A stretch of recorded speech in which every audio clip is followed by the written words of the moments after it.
తెలంగాణ ముచ్చట్లకి స్వాగతము. అందరు ఏం చేస్తున్నారు? టిఫిన్ గిట్లా తిన్నారా? ఇక నా మార్కెట్ అయితే క్యాన్సిల్ అయిపోయింది. పైసలు వచ్చినాక రాగానే పైసలు అడుగుతానని అన్న కదా మా ఆయనని. నా కాడ ఎక్కడి పైసలు నా కాడ లేవు అని అన్నాడు. నా కాడ ఎంత ఉన్నాయి, 200 ఉన్నాయి అని అన్నాడు. ఆ 200 తోటి ఏం కూడా రావు, నా కాడ ఉన్నాయి సరిపోలే అని అన్న కదా.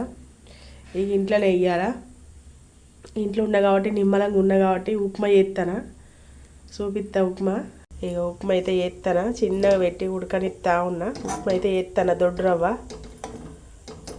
ఉప్మా అయితే చేస్తానా. మేము ఎప్పుడైతే బియ్యం రవ్వ ఉప్మా చేసుకుంటాము. బియ్యం రవ్వ ఉప్మా మంచిగా ఉంటుంది. అసలు రాత్రి వేసుకొని పొద్దుగాల ఛాయ్ తాక్కుంటా తింటే అసలు ఆ టేస్టే వేరు. అసలు ఎంతమందికి తెలుసు చెప్పండి దోస్తులు. అట్లా రాత్రి ఉప్మా చేసుకొని తెల్లారంగా పెద్ద గిలాసుల ఛాయ్ పోసుకొని ఒక బుక్క ఉప్మా ఒక బుక్క ఛాయ్ తాగితే అసలు టేస్ట్ తాగినోళ్ళకే తెలుస్తుంది. సరే దోస్తులు, ఇవాళ మార్కెట్ అయితే లేదు, ఇంట్లోనే ఉంటానా.